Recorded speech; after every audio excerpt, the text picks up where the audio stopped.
Make sure you guys hit the subscribe button if you guys are enjoying the content that we're throwing up. And make sure you guys hit the like button if you enjoy the video. And yeah, let's begin. Everything the light touches is our kingdom, Simba. But what about that over there, Dad? That's the hood, son. You must never go there. What's going on, guys? This is Rob. I just woke up a little bit ago, so I've still got that very deep part of my voice that people really seem to enjoy. Anyway, so we are covering Thor.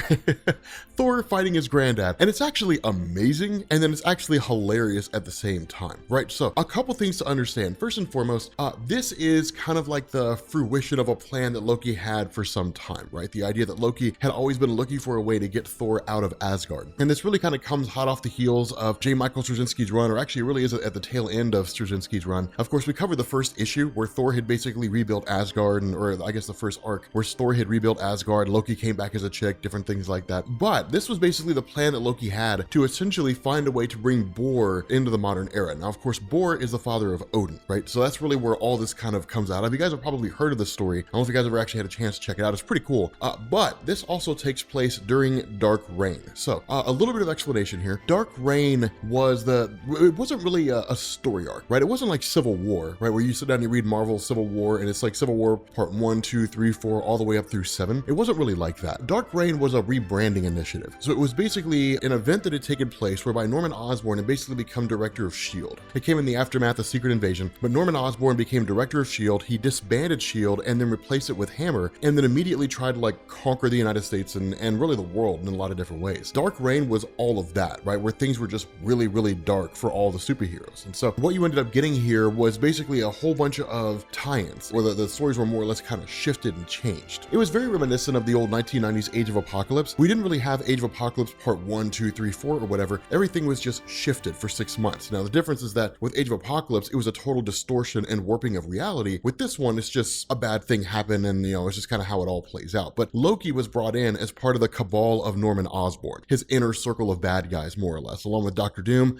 I think it was Emma Frost and maybe a couple other people. I don't really remember who they are. But what Loki had done was essentially go to the past and more or less take out Bor, kind of have his soul left in the snow, and then in turn, in the modern era, reconstitute it, right? So basically extract him out, or at least extract his spirit and reconstitute his physical form in the modern age. And as soon as that happens, things pop off.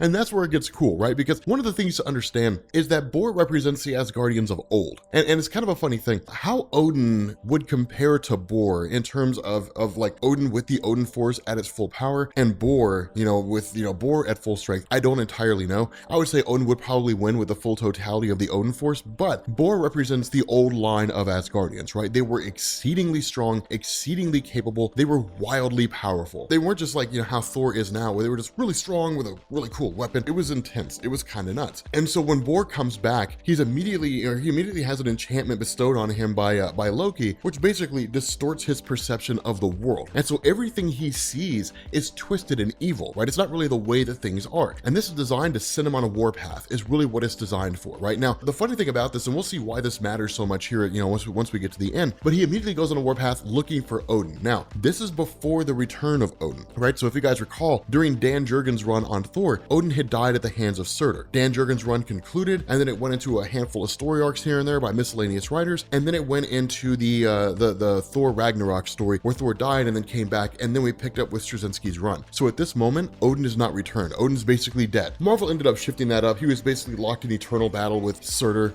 he was supposed to be for all time, and then somehow brought out, I don't remember off the top of my head. It was hand wavy.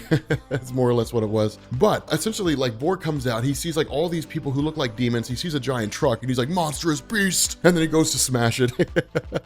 And this is where Loki's kind of waiting to see what all's playing out here, like what all's going on. Loki kind of leaves the scenario. Jane Foster's currently around there and ends up calling Donald Blake. Now, this is one of the things that J. Michael Straczynski did in the face of launching his Thor run, was to return Thor to the old school method of Donald Blake, right? So for those of you guys who aren't familiar with this, if you haven't really been reading Thor for any real measure of time, Donald Blake was like the alter ego of Thor. Back when Thor was first created, alter egos were still a very, very popular thing, right? Batman, Bruce Wayne, Clark Kent, Superman. It was still a very popular concept. And so in order to kind of make Thor tangible, right? And to give him something else to do besides constantly writing magical stories. What Marvel did is they basically said that Thor was a singular entity unto himself at one point in time. And then the result here is that because he was so full of arrogance and so full of hubris, that Odin had basically created the body of Donald Blake and then put Thor's essence inside of it and then wiped his mind of who he was. So we wouldn't know that he was an Asgardian and then put him on Earth. And he spent most of his life just being Donald Blake until one day aliens show up. He's with Jane Foster. He goes running into a cave. He finds a stick. In his frustration, he hits it on the ground. The stick turns into the hammer, and the hammer turns Donald Blake into Thor. And it was just that way forever and ever and ever and ever. For decades, it was that way. If he lost his hammer for 60 seconds, he would turn back into Donald Blake. And it was a way to kind of create a weakness, right? To make Thor tangible. Otherwise, you'd be talking about this nigh indestructible god running around with a hammer, just crushing every enemy that he went up against. And so because of that, eventually the time came when Marvel got rid of the whole hammer. And it was a staged process, right? Not really the hammer effect, but I guess Thor losing his hammer for 60 seconds, that went away. The idea of Donald Blake, that went away. It was a staged process that took place over the course of 5 to 10 years. And basically we were left with the Thor that you're familiar with, where it's just Odin's son and his hammer. And he's on the Avengers and doing his thing, and that's basically it. When Straczynski took over, really the kind of direction of Marvel at the time under Joe Quesada was return things back to the way they were before. And so that's what you ended up getting with Donald Blake. You got his return, and again, that's why you see this play out the way that it does. When Jane Foster says, you know, there's something going on down here, you should get our mutual friend down here. And so the result is that Donald Blake goes up to a rooftop, he takes his walking stick, smacks it on the ground, and he turns into Thor. That's why that happens, is because it's a return to familiarity to the way things used to be, right? But this leads Thor basically directly down, coming across Bor. Now, Thor does not know who Bor is, right? Thor has never met Bor, he's never seen his face, he doesn't know that this is his grandfather, more or less. And remember, this is during the era whereby Thor is still trying to find the spirit of Sif, right? He's still trying to figure out who she is or find where her essence is, right? Because if you guys recall, after the events of Ragnarok and the destruction of Asgard, all the Asgardians were reborn in physical form, in the bodies of mortals. And Thor spent most of the time of Straczynski's run traveling around trying to figure out where they were and then freeing them, kind of restoring Asgard in that way. And so in his mind, when he hears about this going on, he immediately thinks it's a lost Asgardian. He immediately thinks it's one of the Asgardians from the events of Ragnarok who's basically been lost, and he's trying to find a way to bring him back. But given the fact that he's got a sort of twisted perception because of the spell of Loki, immediately Bor looks at Thor and sees him as like a monster, right? Sees him as like a beast and believes that he, alongside others, are the reason why Odin's gone, right? Because at this point, Bor reaches out and senses the fact that across the multiverse, or across the universe, there is no Odin, right? In none of the 9 realms, Odin does not exist. And so because of that, he realizes Odin is dead and immediately comes to the belief that Thor is the one who did it, right? And it's kind of crazy because what you end up having is kind of like, you know, Bor going to attack Thor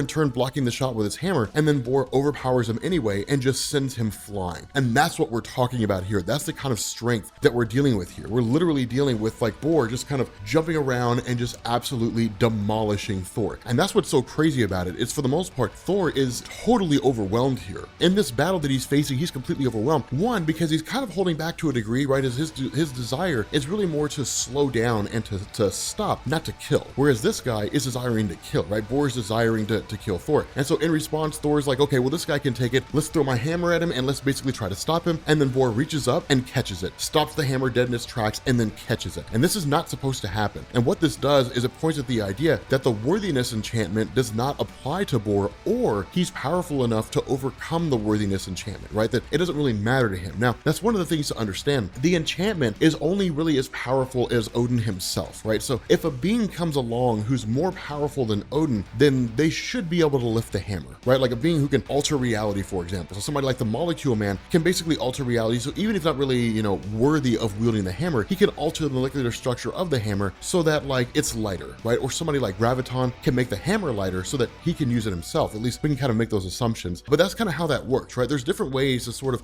loophole your way into being able to lift the hammer. With Bor, it's not explicitly stated. Now, the reason why this matters is because what this does is it establishes how Bor really exists within the main Marvel universe. That despite the fact that Thor does have the Odin Force, which of course was passed down to him following the death of Odin, that even with that power, Bor is still able to overcome Mjolnir. So what we're talking about here is a guy who is more powerful than Odin. That's really what we're looking at here. And that's really kind of the transitive property sort of situation you're looking at, or at least you're using when you're looking at these two characters, right? That's what makes this so interesting and makes this so cool, is because Thor has almost never faced a foe like this. Somebody so astronomically powerful. The only time that I would say Thor has ever faced an enemy like this before are the various times where he's faced Jupiter, the times where he's faced Mangog back during like the 80s, back during like old school Thor stories, that kind of a thing, right? But since then, really he hasn't really faced a foe like this, and that's what makes Bor so incredibly dangerous. Is Bor is fighting to kill, and that's basically it, right? It ends up coming down to kind of like a hand-to-hand conflict, but literally Thor fighting with every ounce of the Odin force he has, using everything at his disposal, is still fighting for his life against Bor. And so that's when he finally makes the call, and he simply says, "Avengers assemble," and calls all the Avengers together. And that's when we really kind of pick up on the notion of Dark Reign, that when all these Avengers are basically summoned here, that they're not the Avengers that Thor is familiar with, right? That the Avengers that Thor is familiar with, they're all secret Avengers now, right? They're all basically underground. What he's dealing with here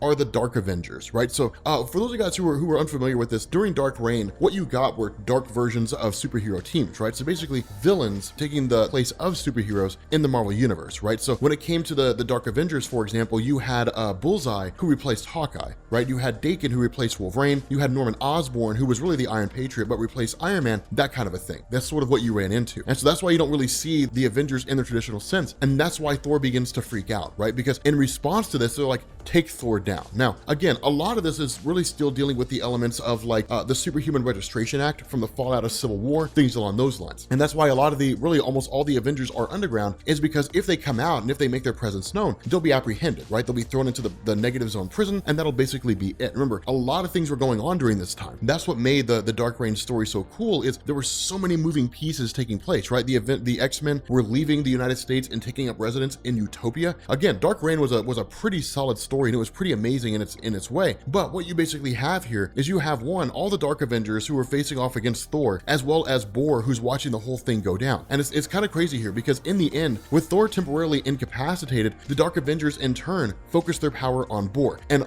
all of them are completely overwhelmed, right? They don't really have the power to defeat Bor, because once he starts powering up, for lack of a better word, right, going like Super Saiyan God, Super Saiyan, because I couldn't think of a better name. Once he gets like super powerful, he ultimately ends up channeling all this energy, with Thor coming to the realization it's enough power to obliterate the entire world. And for a guy in this maddened state, it's not far outside the realm of possibility that Bor could just snap and wipe out the entirety of Earth, right? Just could totally cleanse the planet. That's well within his ability to do. And so the result of this is that Thor, in kind of like this last stand, right? This amazing last stand. You know, he's like must stand and fight, and just like jumps up, grabs his hammer, goes lunging at Bor, and when he does, manages to finally take him out. The problem with this is that by literally beating him within an inch of his life, really killing him in the process, one, he ends up fracturing and to a degree shattering Mjolnir, right? I mean, the whole hammer doesn't shatter in and of itself, but a huge chunk of it's missing. And that's why, for those of you guys who were reading our story, Beta Ray Bill God Hunter, that's why a chunk of the hammer is missing, is because literally it was almost totally destroyed, killing Bor. But what you also have is you have Balder, who's being brought to this location by Loki. And the reason why is because Loki, with all this going down, Loki had basically run over to Balder and then in turn said, "Hey man, you won't believe what's going on Earth." And Balder's like, "What's that?" And he's like, "Thor's fighting Bor," right? Bor has somehow made his way back to Earth. Thor is fighting him. And before Thor realizes what's going on, Thor is basically told, "You just killed our grandfather. You just killed Bor." Thor didn't know that, right? But regardless of whether he knew it or not, it doesn't matter. That at the end of the day, that he's viewed as a heretic, only insofar as the laws. It's not as though Bor is totally oblivious to what's going on. Thor even goes as far as to plead his case. "I didn't know that this was the case. I didn't know that this was Bor. But the laws of Asgard are the laws of Asgard. And no one is above the laws, not even their existing ruler, right? Not even Thor, the one who brought it all back. Or I guess really Bor is the one who runs the show, but not even Thor who returned everything. Even with the Odin force, he's not above the laws." And that's when Loki asked the question, is it not the punishment for an individual who fells a member of Asgard, a king, to in turn be banished from Asgard? And the response of Balder is yes. Now,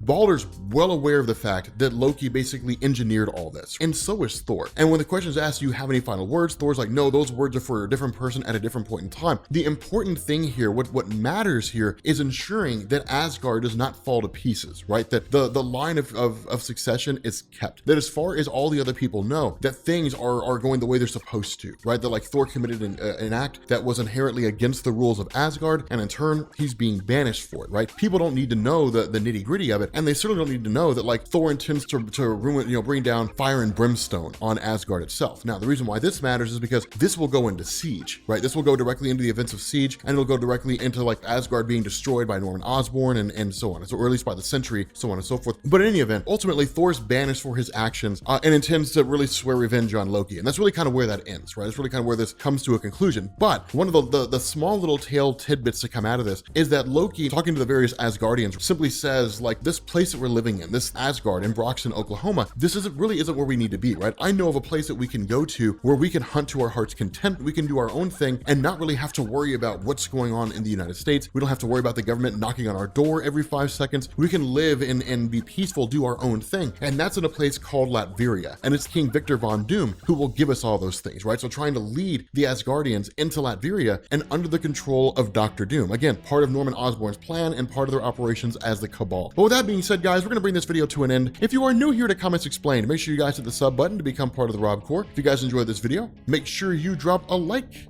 and I will catch you all later. Peace. Okay, I want to give a shout out to Kyle B, David Joseph, Ben, John H, AJ, Matt N, Jeff R, John H, Lean and Mean, which is an awesome name, Jason C, Austin S, Austin H, Joey M, Steven Z, Austin B, Adam K, and Genosis 916. Remember guys, you can send me messages and I'll run off whatever your message is at the end of the video, so long as there's nothing crazy. But if you want to put a message in there, send me an email, rob@robertjefferson.com, and if you are one of these people who gets shout outs, then I will tack it in there. And yeah, thanks for watching guys.